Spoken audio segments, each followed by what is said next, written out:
K-pop fans have always jokingly claimed that Hybe has bad luck with girl groups, which is why they never debuted any until a few years ago. However, looking at their history, it seems like their problem lies with the management more than their luck, and let us show you why. The supposed curse started with Glam. We can't technically blame Hybe for ruining Glam, but they could have definitely handled the situation a lot better. In the early 2010s, Big Hit Entertainment wasn't the industry superpower that it transformed into later. It was a small and struggling company lacking funds. Because of this, they had no choice but to partner with Source Music to co-manage their first girl group, Glam. The group made its debut in 2012 with the single Party XXO, which was received pretty well. Considering that they were a group that didn't come from any of the big three companies, they were doing decently. Not even 6 months after their debut, member Trinity was accused of being a sasang of Super Junior's Leetuk. According to the rumors that were spreading around, she had met Leetuk in private by pretending to be the daughter of a broadcasting company's CEO. These rumors were never confirmed, but sasangs are a major problem in the industry, so nobody could even tolerate the idea of having sasang as an idol. The group went on to promote without her, and the members even started dipping into acting, and then their worst scandal happened. In the summer of 2014, Glam member Dahi and her friend, model Lee Ji-yeon, had several meetings with famous Korean actor Lee Byung-hun. Lee Ji-yeon then supposedly developed a relationship with him, which turned into an affair behind his wife's back. Both she and Dahi used the affair to blackmail him for $4 million.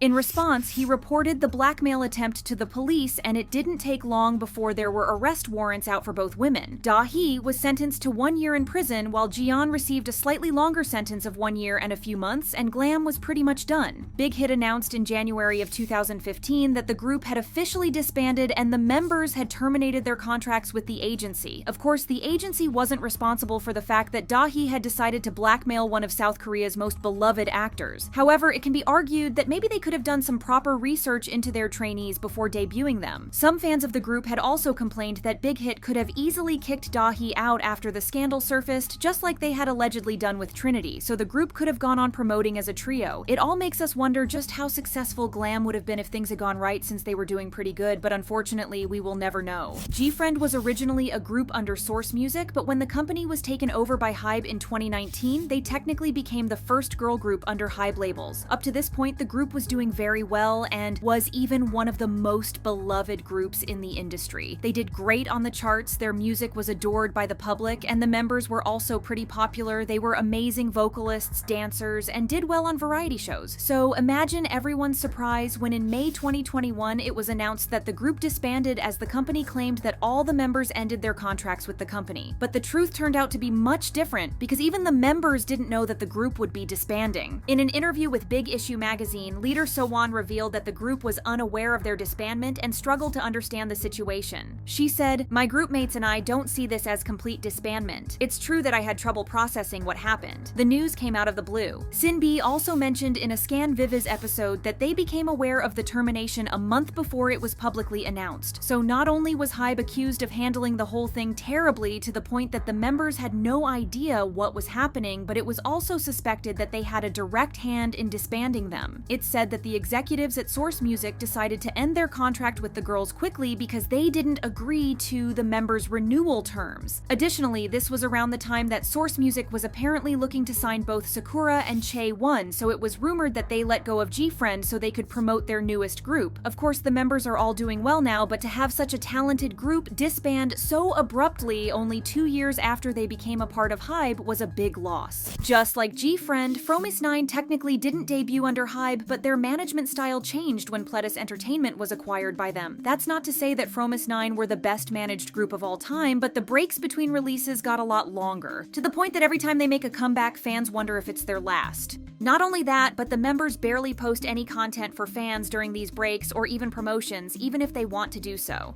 It's also more than clear the company puts minimal effort into promotions. Their videos are uploaded without even adding subtitles, and at one time they were promoted in a home shopping broadcast. It stings even more knowing that the same company that's limiting them is also the one that's severely undermining them and their popularity. Fromis 9 sold out their 2 shows in a matter of minutes, yet it was Pledis who was hesitant to give them a concert in the first place, as they appeared worried that the tickets wouldn't sell. No matter how frustrating the situation may be for the fandom though, especially since they can go as long as a year without hearing new music from their favorite idols, it's about 100 times worse for the members.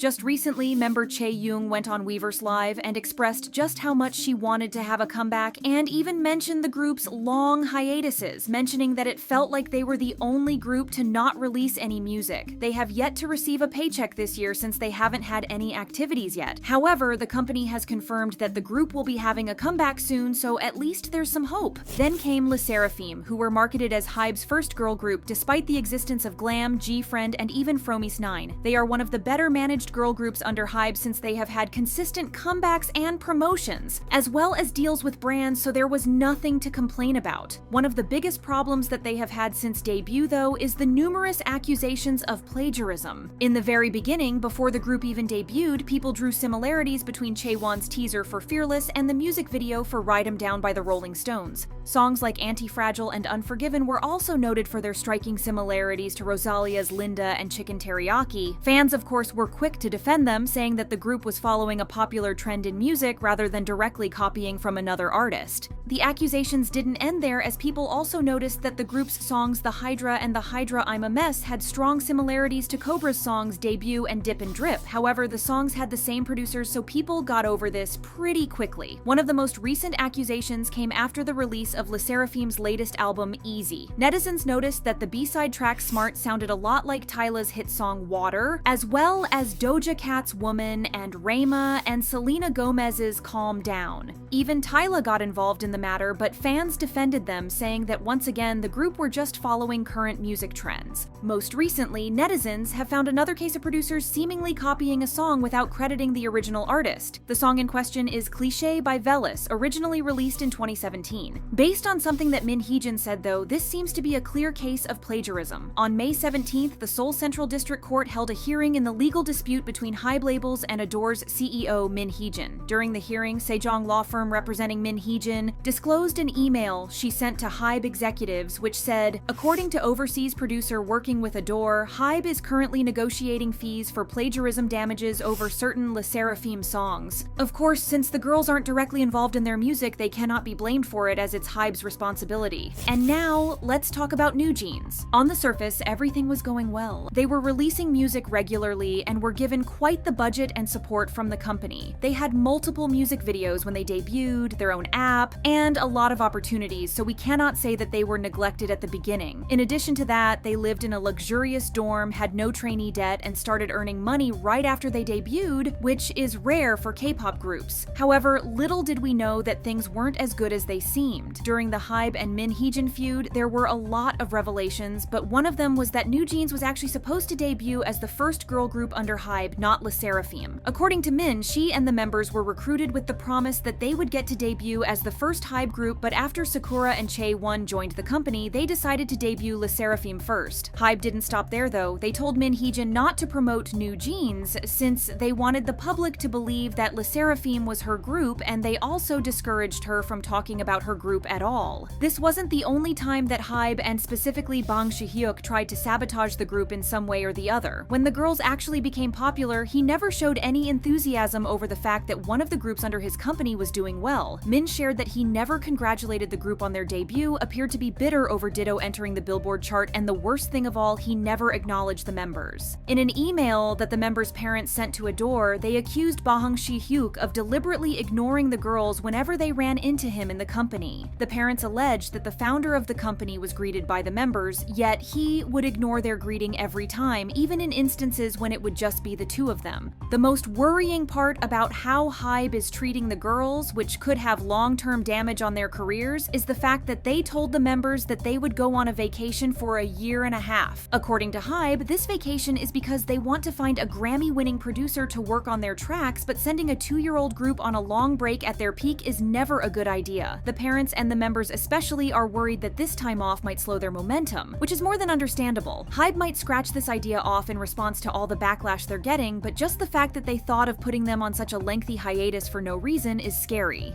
Lastly, the victims of Hybe's mismanagement are Eyllit, as the group's company was accused of directly copying NewJeans. This is an issue that was first publicly raised by Minheejin, but then it was revealed that it was actually the parents of NewJeans members that addressed it first. However, it's not like this was unheard of, since ever since Eyllit first appeared on the scene as a group, there were already a lot of comparisons being drawn between the two before they even debuted. Then, Eylit's teasers came out and people started pointing out the similarities even more. The most damning accusations against Eyllit were specifically about the choreography, a problem which has been pointed out by one of NewJeans' performance directors, Kim Eun-ju, who publicly called out Belift Lab for copy-pasting the choreography. This concern even led to government efforts to establish guidelines for choreography copyright, emphasizing the seriousness of the accusations against Eyllit. By allegedly copying the work of Adore, Hybe is showing that they don't care about either group. Minheejin's work, as well as her team's, is being basically recycled for another group that they have no relation to and which they didn't consent for. Eyllit, on the other hand, are being unfairly painted as the plagiarism group, even though the members have nothing to do with any of this. It's being said that Hybe is thinking of debuting yet another girl group, but knowing what we know, it's better if they stick to boy groups and focus their attention on treating their existing girl groups better.